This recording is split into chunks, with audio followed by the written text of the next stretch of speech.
আজ অনেক দিন পর আমি তোমাদের সামনে চলে এসেছি নতুন একটা সকাল নিয়ে। দেখো, আমি কিন্তু বাড়িতে নেই, বাড়ির বাইরে আছি। আমি নেপাল গেছিলাম, তো আমি সেখানে আছি।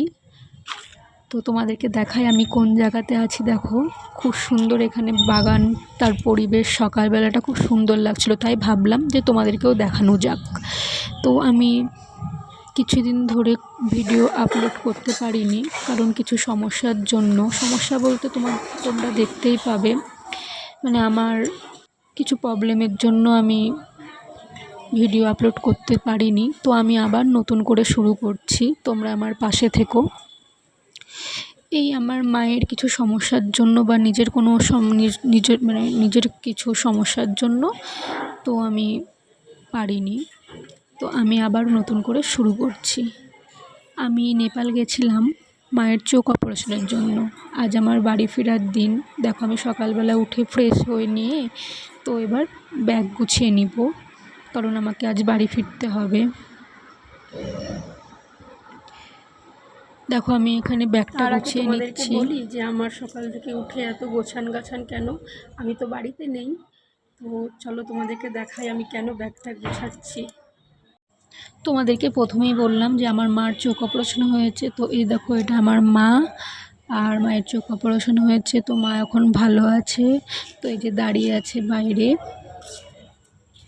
আর ওই আম গাছটা দেখতে পাচ্ছ, কত আম ধরেছে, দেখো পুচকি পুচকি, ভালো লাগছে দেখতে।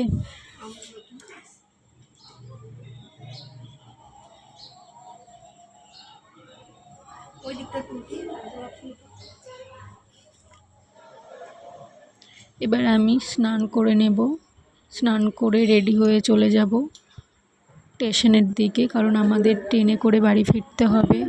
আর যা বিভৎস! আর এদিকে দেখো, এদিকে একটা ওনারাও ছিলেন একটা রুমে, তো উনি ওনার বাচ্চাকে নিয়ে খেলা করছে, সেটাও আমি ক্যাপচার করে রেখে দিয়েছি। এবার আমরা চলে এলাম স্টেশনে। দেখো কি সুন্দর সাজানো, এই যে মা হাঁটছে, বাবা হাঁটছে, আমি পিছনে ভিডিও করছি।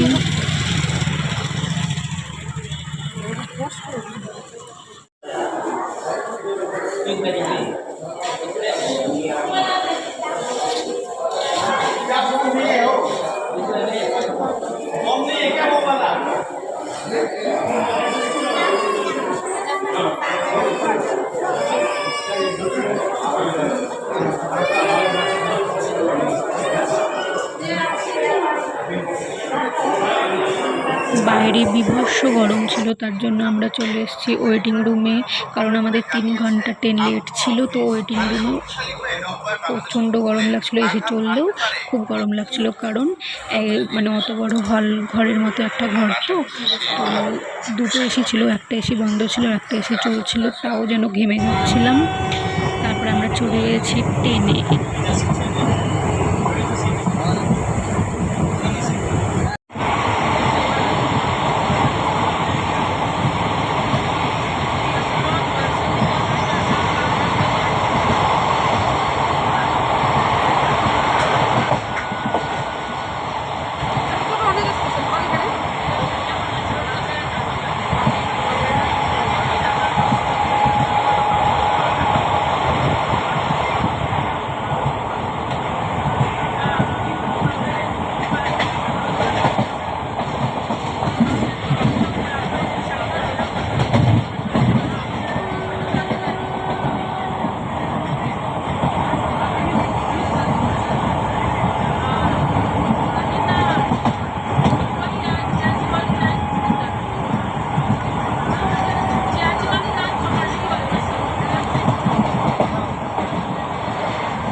ফাইনালি আমি বাড়ি পৌঁছে গেছি। তো প্রচণ্ড গরম, এখন বাজে রাত 1টা। আমি স্নান করে ফ্রেশ হয়ে নিয়েছি, ফ্রেশ হয়ে আমি একটু বসছিলাম। এবার আমি একটু ঘুমাবো। তোমরা আমার চোখ মুখ দেখে নিশ্চয়ই বুঝতে পারছো আমি কতটা ক্লান্ত হয়ে গেছি। আজকে সারাটা দিন ট্রেনে বীভৎস কষ্ট পেলাম, কারণ প্রচণ্ড রোদ, তেমন গরম, একটুও হাওয়া নেই। ট্রেন যে চলছে তাতে হাওয়া লাগে সেটাও মনে হচ্ছে গায়ে লাগছে না, এত কষ্ট হচ্ছে। যাই হোক, বাড়িতে পৌঁছে গেলাম। তো গুড নাইট।